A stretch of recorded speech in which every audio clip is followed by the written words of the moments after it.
We rallied together at the end and figured out a way to win. Go ahead. What were those stress levels like going into the bottom of the ninth? I mean, what were those emotions like, not only for you, but the entire dugout? For me personally, that was probably one of the most gut-wrenching things I've ever watched.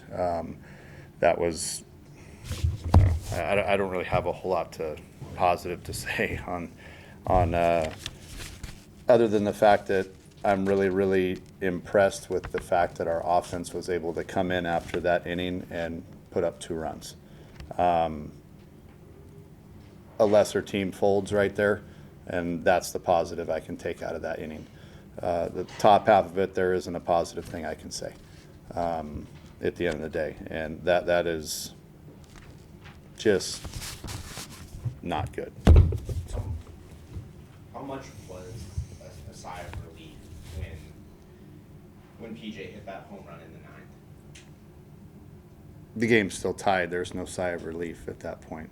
The only sigh of relief I had was when the ball went past the third baseman, and I knew we were going to ultimately walk off and get a win. And that's, I guess, the takeaway is the most important thing. We got to win. But again, I look at the big picture of things that we have to do, and right now it's a lot of work to do. How does this the game with the top of the ninth, how does this affect momentum going into tomorrow's rubber match? Well, I mean, other than the fact that we used half our bullpen to get through 3 outs, that's probably not a good start. So, I mean, we're going to have to hopefully rely on Kleck, and hopefully he has a good start tomorrow and gets us off and running, and piece it together with who we have left after that. So, disappointing is probably the nicest word I can say, I guess, out of that ninth inning. How do you and Jeremy and the pitching staff kind of come together and regroup and try to ensure that something like this doesn't happen again? We're going to have to discuss that tomorrow. Bottom line, we're going to have to learn how to locate fastballs. And right now, if we can't do that, you're going to continue to get a bunch of free passes, and teams are going to adjust to us, and we have to get better. And we can't continue to fall behind and walk guys and give free passes and have to come into their sweet spot when we're behind in the count. That's a horrible recipe for success on the mound, and we've seen it way too often. So it's got to change. In 2-out situations, Utah batters went 7 for 14.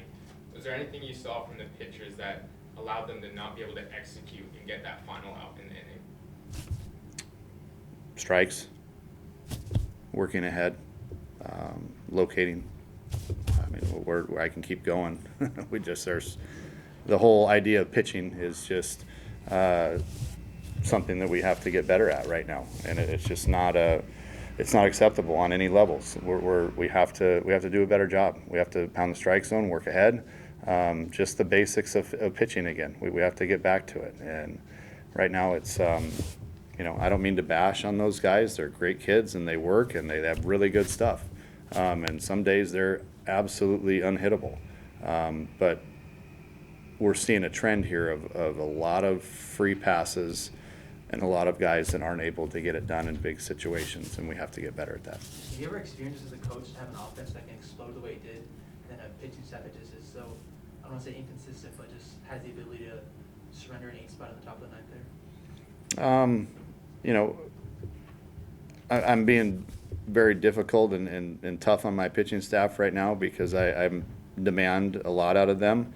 And yes, the ninth inning was flat out atrocious, but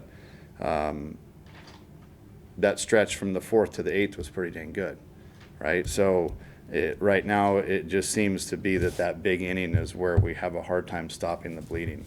Overbay threw the ball outstanding. Fitzy threw it great today after bouncing back from yesterday where he walk, hit batter, and another walk yesterday, and then he comes back today and is huge for us. So the capabilities of our guys are there. It's just the consistency of it on a daily basis is what we have to get to. And that's, I guess, what's frustrating for me as a head coach, is because I know they're capable of doing it. I've seen them do it. It's just a matter of being consistent. Right now, we're not getting that. So that's what we have to do a better job of.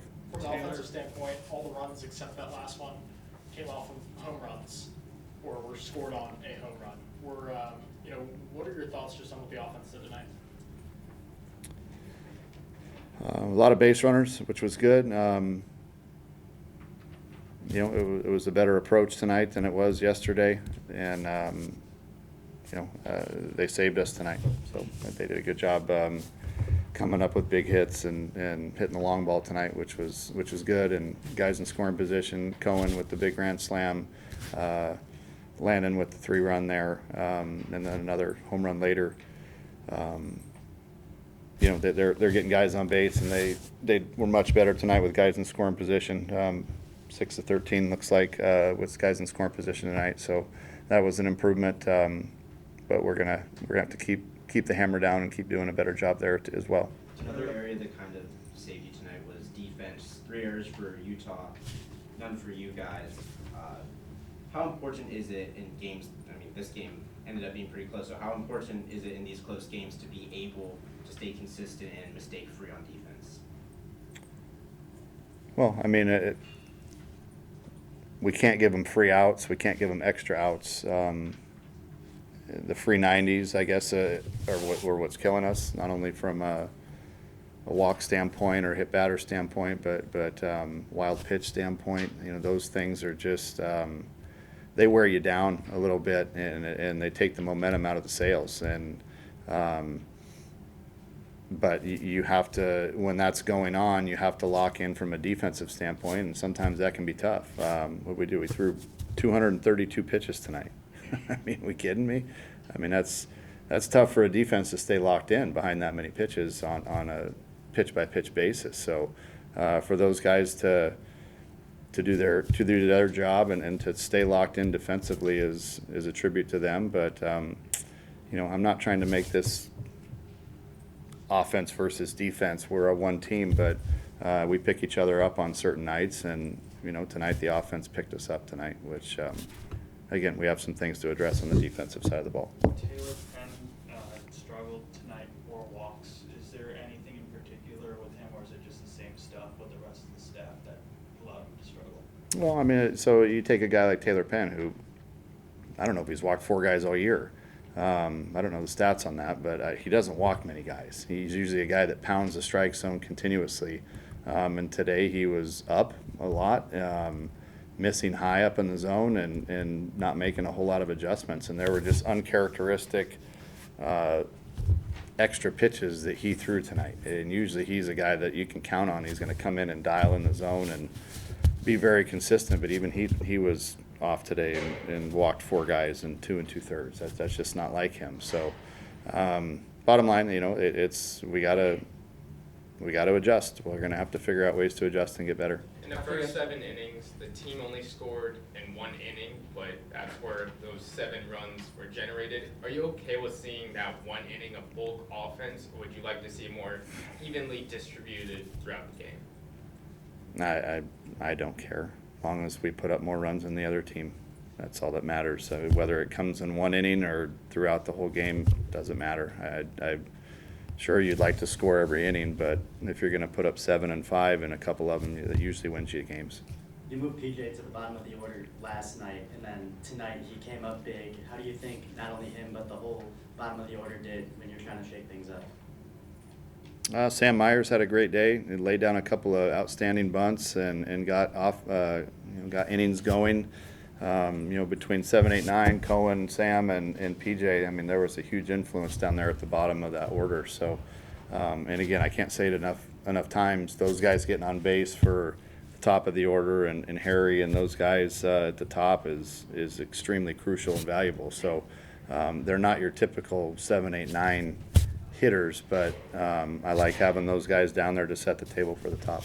So guys, we spoke after yesterday game, wanted to see more consistency and kind of come out tonight, maybe not get that consistency you want. What is about your message that maybe didn't resonate with the team, or that kind of needs to change to get that consistency not only tomorrow but later on throughout the season? Consistency is measured over time, so you're not going to have an impact of one spiel to them and have that be an immediate impact. It's just something we have to keep grinding on and stay again, consistency is something over time. So we've been preaching it and teaching it, and we just got to stay on them. I mean, these kids are they're great players. But they're this. We have to try to eliminate the ups and downs and just try to stay a little bit more consistent right now. So that's our job, to keep leaning on them and keep coaching them up. What does the clubhouse look like after a game like this, where you get a big walk-off victory, but also top of the inning kind of shot yourself in the foot? You know, were the guys still pretty excited about it, or were you kind of ripping them one? No, I didn't. Listen, these are college. There's said this before. There's ugly games in college. There's times where things get, gut wrenching at times, and I know that ninth inning was probably a pretty good gut wrenching thing for any fan, any alumni, any coach, anybody to watch. It hurts. It's one of those things you sit there and it's just like a downhill snowball that's getting bigger and bigger, and you can't stop it. But at the end of the day, like I said, we stuck together as a team. We rallied in the bottom of the ninth to win it. You don't want to take the wind out of the sails after a win. And I know it seems like I'm Gulliver's Travel, Debbie Downer right now, but bottom line, it's my job to be a head coach and look at the areas where we got to get better. So let them celebrate, have fun, but for me, I'll pull the hood over myself and push the levers and try to figure out where we got to get better and how we can get better. With 20 games left in the regular season, is it kind of emergency siren blaring on some of these issues, or do you still feel confident that there's time to get things going, firing on all cylinders before postseason play gets underway? Bottom line, yes. The short answer to your question is yes. These guys are capable. They're very capable, and if they weren't, I wouldn't be so upset, I guess, at them right now. Because I've seen them do it. I know they're capable of doing it. They've proven they can do it. It's just, again, going back to the consistency conversation. They just got to do it on a consistent basis. And it can't be great one day and then awful the next. And then great, you don't know what you're getting and not sure who you can go to in certain situations. So, as we're sitting there going down, okay, who do we go to next? You're just going, which one are we getting today? And to me, that's an uneasy feeling to be in. And we have to do a better job of preparing them and getting them ready. But with, would you say 20 games left? I don't know how many we got left, but the bottom line is my goal is to get these guys to their maximum potential by the end of this year. And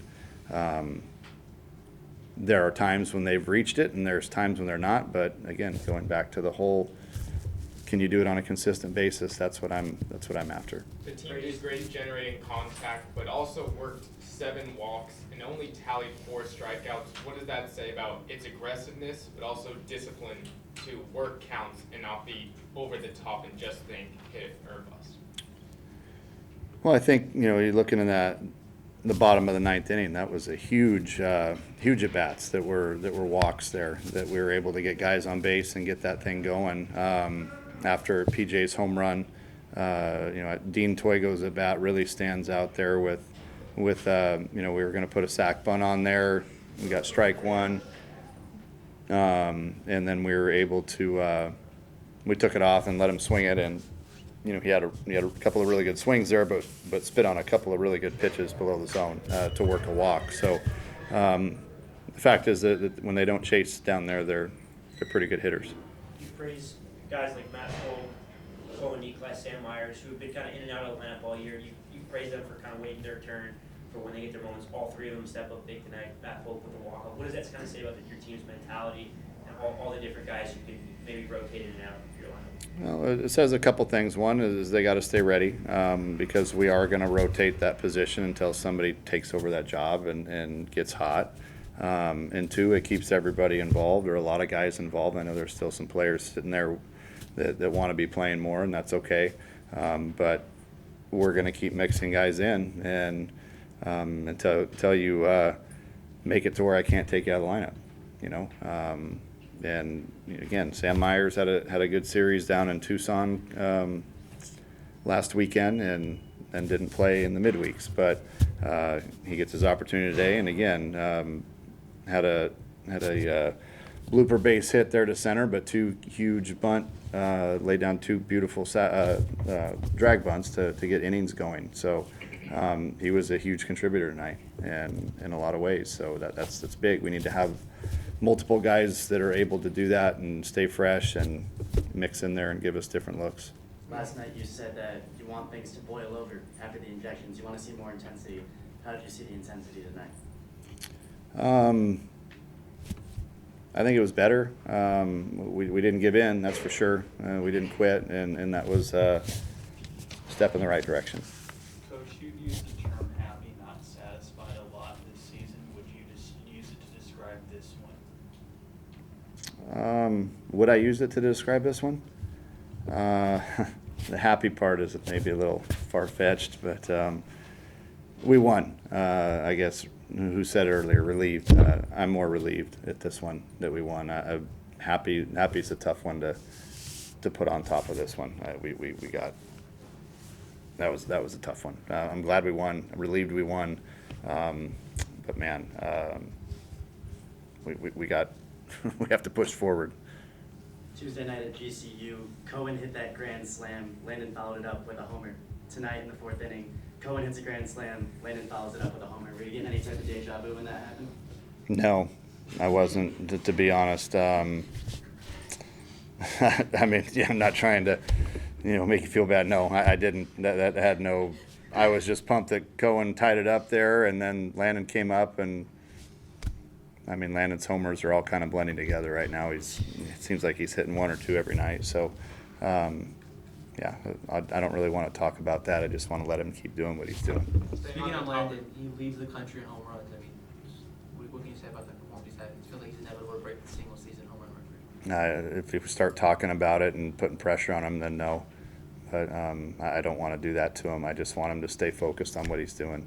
And if he does that, I mean, again, I've said it before, I'll say it again. I've never seen a kid locked in like this for this length of time, or a kid or a professional or anybody locked in for this amount of time. He's having one of those incredible stretches that I don't want to talk about it too much, because I just want him to go be him and stay focused and keep doing what he's doing and let him do what he's doing. And the bigger deal everyone makes of it, and maybe he gets, I don't know. I just know that when something's working the way as well as it is, just let it be and let it keep going. So that's my approach with him. How much more impressive is it, though, that he's doing it as a sophomore? He's still a young player. I've seen, I don't think that has, I mean, I've seen freshmen have good years. I've seen sophomores have good years. He's a great hitter.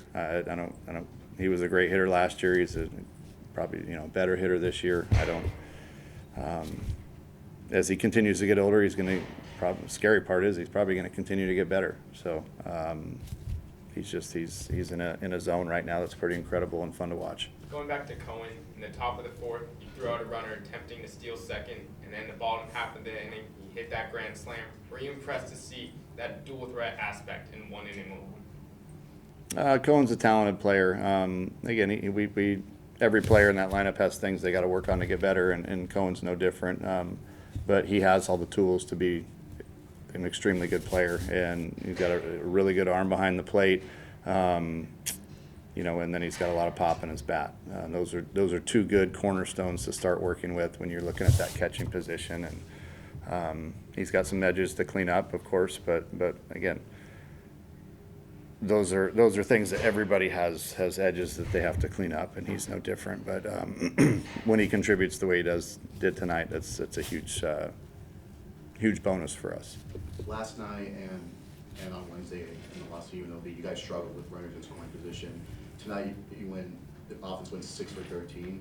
What did you see for them tonight in those clutch situations?